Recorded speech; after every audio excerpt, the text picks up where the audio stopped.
말라기 3장 7절에서 12절까지 말씀 보겠습니다. 만군의 여호와가 이르노라. 너희 조상들의 날로부터 너희가 나의 규례를 떠나 지키지 아니하였도다. 그런즉 내게로 돌아오라. 그리하면 나도 너희에게로 돌아가리라 하였더니 너희가 이르기를 우리가 어떻게 하여야 돌아가리까 하는도다.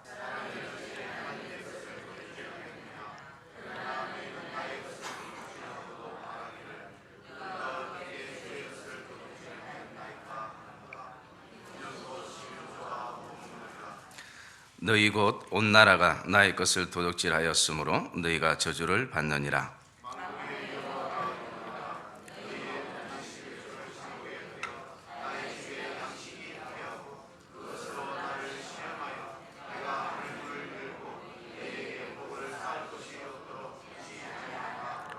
만군의 여호와가 이르노라. 내가 너희를 위하여 메뚜기를 금하여 너희 토지 소산을 먹어 없애지 못하게 하며 너희 밭의 포도 열매가 기한 전에 떨어지지 않게 하리니 너희 땅이 아름다워짐으로 모든 이방인들이 너희를 복되다 하리라. 만군의 여호와의 말이니라. 아멘.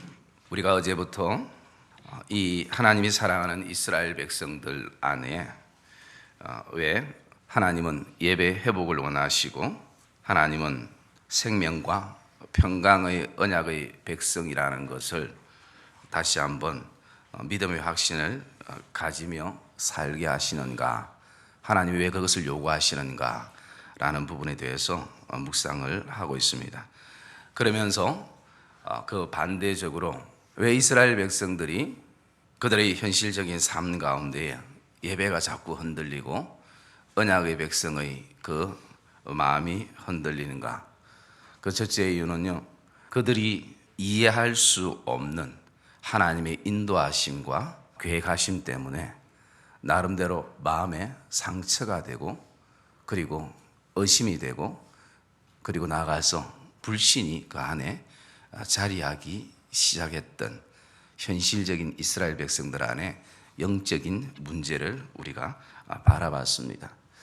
그래서 예배는 우리의 모든 삶에서 하나님의 가치를 발견하고 그 가치를 인정하는 것입니다. 어떤 삶의 한 부분이 아니라 우리 총체적인 모든 삶에서 하나님의 가치를 우리가 신앙으로 고백하는 것이 예배인 것입니다. 사람은 누구나 할 것 없이 마음과 가치가 없는 곳에 돈을 많은 써도 아까운 것이고, 가치가 있고 마음이 있는 곳에 10만 원을 써도 아깝지 않는 것이 우리 사람들의 마음과 가치인 것입니다. 그리고 또 그 가치라는 것은 두 가지로 이렇게 생각해 볼 수 있는데요. 하나는 뭔가 나에게 얻어지는 데 가치를 두는 사람도 있습니다. 그러나 그거보다 더 중요한 것은 얻어지는 데 가치를 두는 것이 아니라 정말 나에게 얻어지지 않아도 감사함으로 그 감사의 가치를 두는 사람들도 있다라는 것입니다. 그래서 오늘도 우리 안에 다시 한번 그 하나님의 가치가 저와 여러분의 모든 총체적인 삶에서 믿음으로 고백되어지기를 주님의 이름으로 축복합니다. 오늘 이스라엘 백성들 안에 이런 어떤 상처와 이해 못하는 하나님의 어떤 계획하심에 대한 불신과 그리고 의심이 들면서 그들 안에 하나님 앞에 나오지만 그들의 어떤 마음의 자세는 이런 마음입니다. 우리 1장 13절 말씀을 우리 한번 읽어보겠습니다. 1장 13절 말씀 시작. 만군의 여호와가 이르노라. 너희가 또 말하기를 이 일이 얼마나 번거로운고 하며 코웃음을 치고 훔친 물건과 저는 것 병든 것을 가져왔느니라. 너희가 이같이 봉헌물을 가져오니 내가 그것을 너희 손에서 받겠느냐? 이는 여호와의 말이니라. 아멘. 오늘 백성들 안에 이런 어떤 불신 속에 하나님 앞에 나오니 그들의 마음 안은 어떻습니까? 이 일이 얼마나 번거로운지 모르겠다는 것이, 미치겠다라는 것이, 하나님 앞에 안 나갈 수는 없고 나가려니까 우리의 마음에 상처가 있고 또 의심이 생기고 또 불신이 생기니까, 그러니까 그들의 마음에는 이 예배가 번거로움으로 마음 안에 자리하기 시작하는 것을 우리가 볼 수가 있습니다. 그러면서 오늘 우리 안에 두 번째, 이스라엘 백성들 안에 예배가 흔들리고 그리고 언약의 백성의 믿음의 확신이 흔들리는 두 번째 이유는요, 현실적으로 그들이 너무 가난하다는 것입니다. 그들의 삶에 재정적인 것이나 그리고 곡식이나 드릴 것이 풍성하면 누구나 다 기쁨으로 드리죠. 감사함으로 드리는데 너무 빠듯빠듯하기 때문에 항상 하나님에 대한 우선순위가 밀려나기 시작하는 것입니다. 그래서 그 이스라엘 백성들 안에는 어떤 악순환이 돌아가고 있는가, 그것을 말씀 전체로 보면요, 그들 안에 그 당시에 하나님 앞에 제사는 이렇게 진행됐습니다. 백성들이 자신들의 그 밭에서 그리고 토지에서 하나님께서 기한 전에 열매가 떨어지지 않게 하심에 대한 감사함으로 하나님 앞에 번제물을 레위인들에게 가져오면, 그 레위인들은 대부분 성전에서 그 일을 하는 사람들입니다. 우리가 잘 알고 있듯이 레위인들은 기업이 없습니다.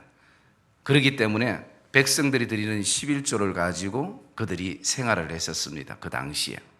그리고 그 레위인들이 가져온 백성들이 하나님 앞에 드리는 그 모든 번제물 가운데에 구분해서 가장 귀하고 흠이 없는 것은 제사장이 들여서 제물로 쓰여졌던 시대였습니다.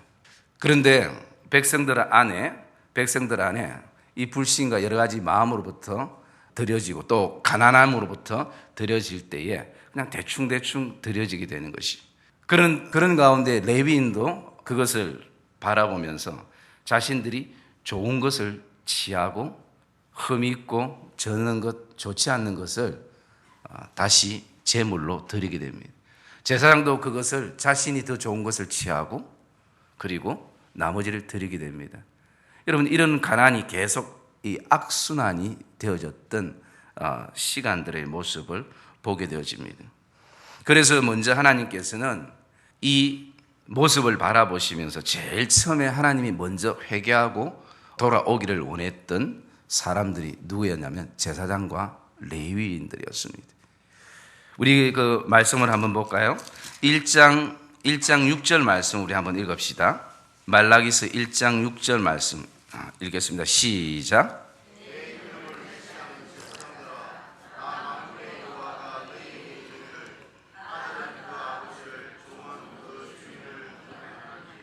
내가 아버지일진데 나를 공경함이 어디 있느냐? 내가 주인일진데 나를 두려워함이 어디 있느냐 하나? 너희는 이르기를 우리가 어떻게 주의 이름을 멸시하였는가 하는도다. 아멘. 그 밑에 보면요, 하나님 계속 말씀하시는데 8절에 보면 이렇게 말하고 있습니다. 후반절에 이제 그것을 너희 총독에게 드려보라.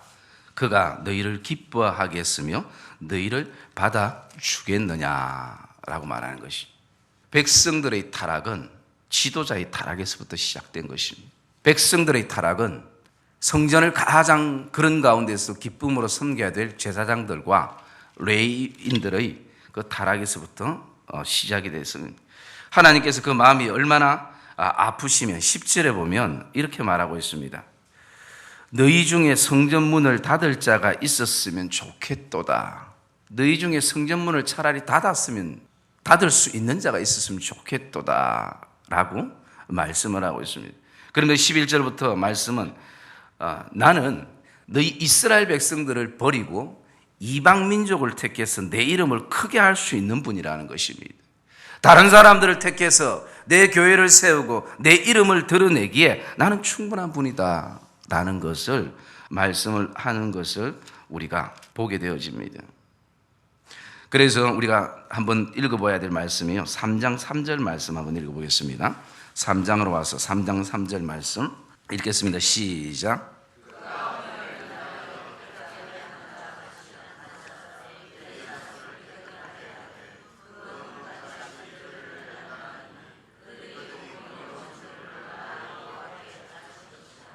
하나님께서 백성들 향해서 너희는 나의 것을 도둑질하고도 말하기를 우리가 어떻게 주의 것을 도둑질하였나이까 라고 얘기할 때에 첫째 해당되는 것이 제사장과 레위인들이라는 것이, 하나님께 백성들이 가져온 것 가운데 먼저 너무나 가난하고 힘들다 보니까 먼저 그것 가운데 자신의 몫으로 먼저 빼버리는, 하나님 앞에 드려야 할 것이, 그래서 이것이 구절로 이어지면 너희 온 나라가 나의 것을 도둑질하게 되었다라고 말씀을 하는 것을 보게 되어집니다.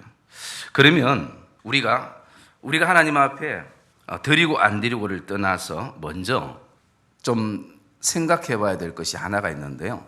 그것은 우리 안에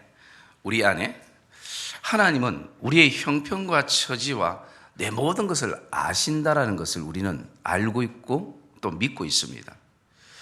누구보다도 내가 가난하고 힘들고 참 하루하루를 정말 힘들게 사는 것 하나님이 잘 아시는데, 여러분 이스라엘 백성들의 그 형편과 처지를 하나님이 잘 모르시겠습니까?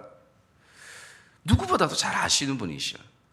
그럼에도 불구하고 하나님께서 계속 왜 이렇게 요구를 하고 계시는가라는 것이죠. 하나님께서 왜 원하시고 계시는가?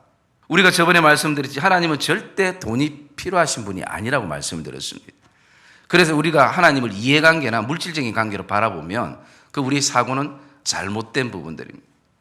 그렇기 때문에 이 재정이라는 것은 우리가 오늘도 교회가 운영되어지고, 그리고 또 더 나아가서 크게 하나님 나라의 복음이 이 땅에 완성되기 위해서 우리가 심는, 그리고 뿌리는 그런 어떤 부분에 쓰여지게 되는 것을 우리가 보게 되어집니다. 그러면 이런 가난 가운데에 하나님께서 왜 이토록 우리의 마음이 아프도록 요구하시는가?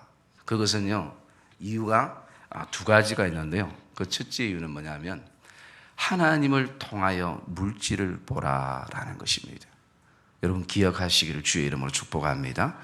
하나님이 원하시는 것은 내가 많고 적음이 중요한 것이 아니라 내가 하나가 있든 10개가 있든 하나님을 통해서 물질을 보라는 것이 하나님이 오늘 이 말라기 선지자를 통해서 주시는 메시지인 것입니다. 여러분 우리가 하나님을 통해서 물질을 본다라는 것은 언제부터 그것이 우리 안에 가능했는가를 돌아보면요, 진리를 알 때 그것이 가능했습니다. 진리를 알면서 물질이 건강이 내 삶의 에너지 모든 것이 나의 것이 아니구나, 이 모든 것이 하나님의 것이구나, 우리는 청지국이구나라는 그 고백을 언제 가졌는가? 진리를 알면서였습니다. 그러면 진리를 알기 전에를 돌아보면 그 속에는 하나님의 시각으로 바라보지 못했던 물질이 결국은 사단이 기뻐하는 곳에서 흘러갈 수 있었다는 것입니다. 여러분 거기서 물질뿐이겠습니까? 우리의 모든 시각이 하나님을 통과해서 보지 않으면 동일한 것입니다. 그래서 하나님께서는 왜 내 형편과 처지를 이렇게 알지 않고 이해해 주지 않고 계속 요구하시는가? 그것은 다른 거 아니에요. 힘들어도 어떤 상황 속에서도 하나님을 통해서 물질을 보고 하나님을 통해서 교회와 자녀를 보고 내 직장과 일터를 바라보라는 것입니다. 그것이 하나님이 백성들에게 원하시는 것입니다. 그것은 무엇을 담고 있습니까? 그거를 채우는 것은 내가 금방 할 수 있다는 것이, 주는 것도 아무것도 아니라는 것이에요. 그런데 더 중요한 것은 그것이 하나님을 통해서 받고 하나님을 통해서 내가 흘러보내는 그 믿음의 고백, 그 삶의 고백이 그들에게 있어야 된다는 것입니다. 그 당시의 배경을 바라보면요, 그동안 계속 바벨론의 포로로 그들이 살았습니다. 그러니까 그들 안에는 소유라는 개념이 없었습니다. 왜? 열심히 일해도 나라에서 주는 그것이 전부였습니다. 그런데 이제 그들이 이 예루살렘으로 돌아와서 자유의 품에서 돌아와서 이제 일하는 만큼 자기의 소유가 되기도 하고, 그리고 또 자기가 마음껏 쓸 수 있는 그런 어떤 상황이 되어지게 되었습니다. 그럴 때에 처음으로 소유라는 게 생기고 내 이름으로 뭔가 도장을 짓게 되면 거기에 대한 애착과 마음과 그 모든 것들이 우리 안에 가져지게 된다는 거죠. 그러다 보면요, 자꾸 하나님보다 그 하나님을 통해서 누릴 수 있는 것들이 더 많이 보여지는 것이. 그래서 그것은요, 내가 오늘도 하나님이 되고 내가 주인이 되어서 살아가게 되는 삶이 되어버린다는 것이. 하나님은 단지 내 성공을 위해서 좀 필요하신 분이에요. 내가 좀 잘 되기 위해서 필요하신 분이에요. 이렇게 주인과 청지기의 자리가 바뀌어지는 거예요. 이런 위험 요소를 백성들이 가난하든 부유하든 안고 있다라는 것이. 그래서 하나님께서 오늘도 원하시는 것은 그들의 어떤 물질이 많고 적음이 아니라 하나님을 통해서 바라보는. 사랑의 믿음의 성도님들, 오늘 저와 여러분의 그 형편과 상황 누구보다 잘 아시는 분이 하나님이신 줄 믿으시기를 주의 이름으로 축복합니다. 사람은 잘 모르지만 하나님은 아신다는 거예요. 그러기 때문에 오늘 하나님께서 원하시는 것은 다른 것이 아니라 나를 통해서 모든 것을 바라보라 라고 말씀하고 있는 것이. 그리고 우리가 앞으로 좀 더 묵상하겠습니다. 또 하나의 어떤 하나님이 말씀하시는 것은요, 다른 것이 아니라 하나님께 계속 구하라라는 것입니다. 우리가 나중에 구체적으로 묵상하겠습니다. 이것이 바로 세 번째 우리가 성경적인 물질의 가치관 가운데 세 번째입니다. 하나님께 계속 구하라는 것입니다. 가난하면 구하라는 것입니다. 그래서 여러분, 오늘 우리가 삶을 돌아볼 때요, 물질이 많고 적음을 떠나서 하나님 앞에 날마다 가난한 자로 서기를 주의 이름으로 축복합니다. 가난한 자로, 심령도 가난하고 우리 영육도 모든 것이 가난할 때 사람들은 구하게 되어 있습니다. 구하는 대상이 다 다를 뿐이지 이 땅의 모든 사람들은 구하게 되는 것입니다. 그러므로 오늘도 저와 여러분 안에 이 영적인 가난함, 이 육적인 가난함 속에서 우리가 누구에게 구할 수 있는가? 바로 하나님이라는 것입니다. 여러분, 저는 이 말라기서를 묵상하면서 제 안에 언뜻 이런 질문을 해봤습니다. 우리가 하나님께로 돌아가고 싶고 우리가 하나님께 다시 서고 싶은데 우리의 마음이 그렇는데 하나님께서 우리에게 더 이상 너 방법이 없다. 더 이상 내가 어떻게 해줄 수 없다. 나도 어떻게 할 수 없다라고 하나님이 말씀하신다면 여러분, 우리의 삶이 끝이지 않겠습니까? 여러분, 얼마나 다행입니까? 하나님께서 나에게로 돌아오라. 나에게도 돌아오라. 그리고 모든 것이 회복될 것이다라고 말씀하고 계신다는 거예요. 하나님이 우리에게 방법을 말씀해 주시고 길을 말씀해 주시고 하나님이 다시 한번 기회를 우리에게 주실 때 이것이 하나님이 우리에게 주시는 삶의 은혜인 것을 확신하기를 주님의 이름으로 축복합니다. 여러분, 하나님이 방법이 없다. 나도 내 능력이 한계밖에 돼. 어떻게 할 수 없다라고 하신다면 얼마나 우리가 답답하겠습니까? 그런데도 오늘도 하나님께서 이 이스라엘 백성들을 그 가난 가운데 다 아시면서도 하나님이 말씀하시는 데는 하나님에게는 방법이 있는 것을 확신하기를 주의 이름으로 축복합니다. 하나님께 물으면 길이 있는 것입니다. 반드시 있는 것입니다. 지금까지 저와 여러분들이 그렇게 살아왔습니다. 여러분, 우리는 오늘 11절의 말씀처럼 우리가 토지 속에 나가고 그리고 밭에 가서 열심히 일해도 그 포도 열매가 떨어지지 않도록 우리가 그거 들고 있을 수 없는 것이 절대 지킬 수 없는 것입니다. 사랑의 믿음의 성도님들, 오늘도 누구보다도 내 형편과 내 마음과 처지를 잘 아시는 하나님께서 왜 그렇게 말씀하시는가? 그 하나님의 뜻과 그 하나님의 그 계획하심과 하나님의 진짜 마음을 저와 여러분들이 다시 한번 믿음의 눈으로 발견하시는 그런 복된 이 아침이 되시기를 주님의 이름으로 축복합니다.